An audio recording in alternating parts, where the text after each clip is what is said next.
kasih. Selamat pagi menjelang siang. Setelah melakukan observasi lapangan, berkoordinasi dengan para pihak, dan juga melakukan juga kajian-kajian ke Pamongan. Ya, camat ini melekat jabatan Pamong Praja yang memang dalam pendekatan penyelesaian persoalan itu mendekatkan nilai-nilai kepamongan, mengemong, merangkul, memangku semua pihak untuk bagaimana menjadi kekuatan bersama untuk membangun wilayah ini. Saya atas nama Camat Alor Barat Daya menyampaikan terima kasih kepada masyarakat yang telah memberikan atensi perhatian terhadap dinamika pelayanan pemerintahan dan pembangunan yang berada di wilayah. Saya harus sampaikan terima kasih karena sesungguhnya pemerintahan hari ini semakin hari semakin terbuka, masyarakat semakin hari semakin mengerti, dan tugas-tugas pelayanan pemerintahan semakin hari semakin dikontrol, dikawal. Karena itu maka pemerintah harus terus mawas diri dan dalam tugas-tugas pelayanan pemerintahan. Dan hari ini saya camat selaku juga pejabat pembuat komitmen untuk kegiatan pembangunan infrastruktur jalan raba beton yang berada di Kelurahan Moru telah mengundang para pihak, pihak pelaksana, pihak konsultan, pihak pemerintah kelurahan, tokoh-tokoh masyarakat, para pekerja, semua ini kita ada dalam bingkai kebersamaan semata-mata untuk mempercakapkan dan mencakapkan, membuat solusi-solusi yang baik bagi pelaksanaan kegiatan pembangunan yang ada di wilayah. Dan dari penjelasan yang telah disampaikan oleh tokoh-tokoh masyarakat atas kritik-kritik saran yang baik dan juga penjelasan-penjelasan teknis yang disampaikan oleh pihak konsultan, baik tentang spesifikasi pekerjaan, kenapa spesifikasi itu dibentuk seperti itu, 15 MPA, K175, dasarnya seperti apa, bahwa sebenarnya hanya untuk menjawab kebutuhan masyarakat untuk bisa mengakses jalan yang lebih panjang untuk ke pasar, ke pertokoan, karena ini termasuk jalan lingkungan. Dan tadi sudah dijelaskan kalau kita mau buat K21 atau kita mau buat 21 MPA atau kita mau buat K200 atau K250 bisa saja, tetapi panjang jalannya cuma 15 sampai 30 meter. Bagaimana rakyat bisa menggunakan itu semua? Sementara rakyat ada yang jalan kaki, ada yang dengan sepeda motor. Karena itu kita mendesain jalan itu dengan spesifikasi 15 MPA. Tujuannya ada untuk mendapatkan panjang jalan yang lebih panjang. Dan atas semua kondisi di lapangan, semua dinamika di media sosial yang terjadi bahwa ada kerusakan, itu disebabkan karena digunakan saat masa pemeliharaan beton itu masih berjalan 28 hari. Jadi beton belum terbentuk sempurna, tetapi sudah digunakan oleh masyarakat.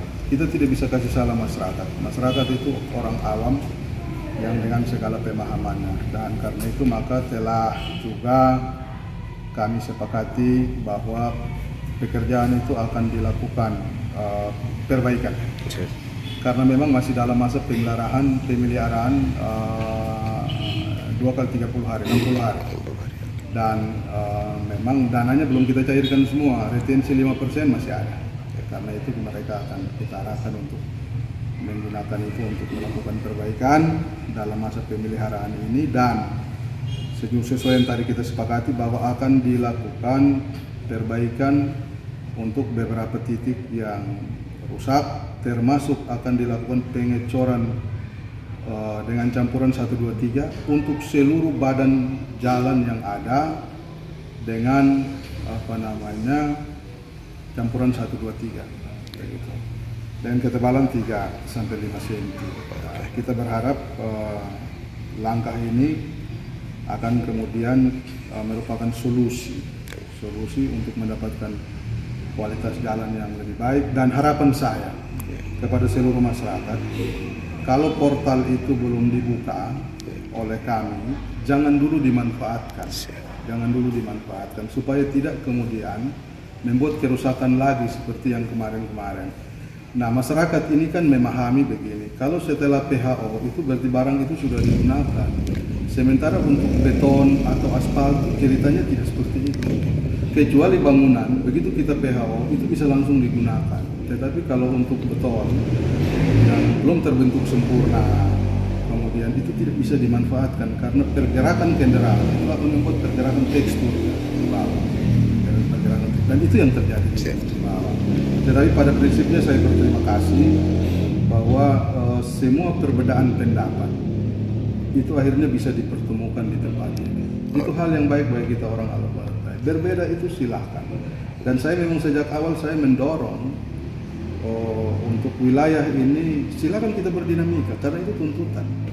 Dinamika itu biasa begitu. Tetapi bahwa kemudian kita harus duduk bersama untuk mencari solusi atas sebuah persoalan, itu pendekatan kepemauan yang kita tonjolkan hari ini. Dan itu harus memang dikerjakan dan menjadi semangat. Saya besok lusa tidak jadi camat lagi di tempat ini. Juga saya berharap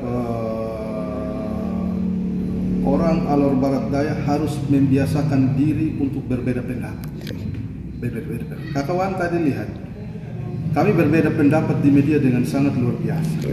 Tetapi kami bisa duduk bersama dan merumuskan satu keputusan demi kebaikan bagi masyarakat. Itu hal yang saya pikir harus kita publikasikan dan harus kita hormati. Kita mulai maju, Alor Barat Daya ini mulai maju, dan kita tidak bisa menutup diri.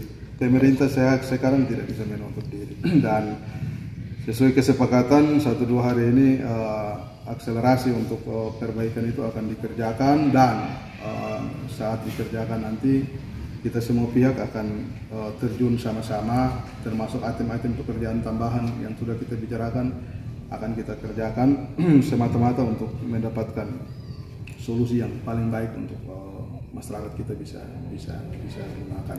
Tetapi intinya bahwa kenapa kita menggunakan spek 15 MPa K175 sudah bisa dijelaskan. Kalau kita pakai spek lebih tinggi, kita hanya dapat jalan 15 meter. Kasihan masyarakat di situ, berlumpur, bertahun-tahun. Itu wilayah 30-35 tahun tidak pernah dibangun. Itu kita harus omong jujur. Walaupun ada orang besar semua di situ, sampai saya camat, baru saya alokasikan di situ. Dasar pembentukan speknya sudah dijelaskan. Bahwa kerusakan terjadi karena masih dalam fase pemilihan beton, mereka sudah ambil langkah untuk menggunakan. Tapi kita tidak bisa kasih salah masyarakat. Itu saya sebagai pejabat di wilayah, saya tidak. Masyarakat itu tidak boleh salah dan mereka tidak salah. Sekarang saya sudah perintahkan jalan itu tetap ditutup dan saya akan perintahkan pihak ketiga melakukan perbaikan. Setelah melakukan perbaikan nanti ada masa pemeliharaan. Tolong masyarakat semua kita jaga baik-baik semua sehingga sampai pada masa pemeliharaan itu selesai kita akan buka dan bisa dimanfaatkan oleh masyarakat. Terima kasih buat Bapak. Satu lagi buat mungkin pertanyaan satu terakhir. Apa ini sebagai Bapak Camat mungkin ada beberapa pekerjaan yang sementara ini dikerjakan di wilayah. Mungkin itu juga Bapak mungkin bisa sampaikan harapan Bapak tertentu kualitas pekerjaannya. Oh ya. Termasuk dengan bronjol, rabat di atas mungkin. Kita untuk Alor Barat Daya di tahun 2023 baik lewat pendanaan APBN, APBD 1 maupun APBD 2. Lewat pendanaan APBN itu ada pembangunan 3 unit SPAM, sistem air minum, ada di Pailelang itu 1,5 miliar. Ada di Probur Utara itu 800 juta. Ini yang besar-besar yang saya omong. Ada 1 miliar lagi itu di Probur. Dan juga ada pekerjaan pembangunan rabat ruas Morba Pintu Mas, dan juga pekerjaan rabat ruas Pintu Mas Cafe Lulang. Kalau Pintu Mas Cafe Lulang pekerjaannya sudah selesai, sementara dalam masa pemeliharaan beton. Karena itu memang kita tutup benar dan tidak bisa dilewati sampai sekarang. Kalau pekerjaan Morba Pintu Mas, hasil pantauan kami minggu lalu, pekerjaannya sementara berjalan. Begitu. Kita berharap kalau spam tiga-tiganya juga sementara berjalan, belum PHO. Kita berharap masyarakat memberikan pengawasan begitu. Karena pada akhirnya masyarakat yang akan menggunakan dan mengkomunikasikan ini. Semata-mata untuk paling tidak bisa mendapatkan akses pelayanan dan juga kemanfaatan yang lebih baik untuk masyarakat. Kapan lagi kita mau bangun ini wilayah? Uang juga negara sekarang juga kesulitan anggaran. Jadi kalau ada ya sudah betul, kita harus bangun baik-baik supaya bisa bermanfaat. Termasuk tadi sudah saya bilang juga terkait dengan pelaksanaan pembangunan spam untuk Morba dengan Moro tahun depan. Itu tahapan perencanaannya harus kita kawal. Bagaimana tentang spesifikasinya itu kita kawal. Ya. 1, dia sekitar 1 miliar lebih lah, begitu, sekitar 1 miliar lebih. Itu sudah menjadi tanggung jawab kita bersama. Saya pikir itu yang besar-besar itu, termasuk juga kita berharap masyarakat juga bisa melakukan pengawasan terhadap pelaksanaan pekerjaan-pekerjaan yang berkaitan dengan dana desa begitu. Itu juga menjadi hal yang sekarang menjadi pergumulan kita untuk bagaimana dana desa yang diniatkan secara baik oleh pemerintah untuk mendorong masyarakat ini keluar dari kemiskinan, bahkan kemiskinan ekstrim, itu bisa dana desa ini menjadi solusi. Dana desa ini kan termasuk saya bilang dana yang paling gampang, karena tidak perlu bikin proposal, tidak perlu komunikasi, setiap tahun pasti ada. Nah, barang ini pasti ada. Nah, hanya memang ada sedikit miskomunikasi di lapangan. Kadang orang berpikir, misalnya APBDes-nya 1 miliar nih, orang sudah berpikir bahwa kepala desa dan perangkatnya mengelola 1 miliar. Itu tidak. Itu sudah peruntukannya. Misalnya sekian persen itu untuk BLT, sekian persen itu untuk kegiatan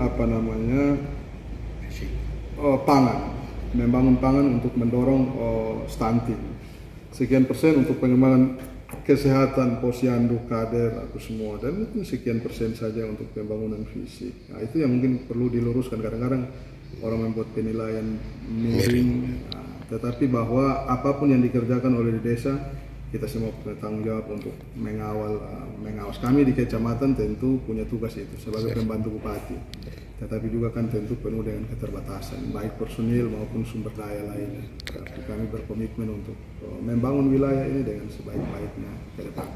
Itu saja saya pikir yang saya sampaikan. Terima kasih.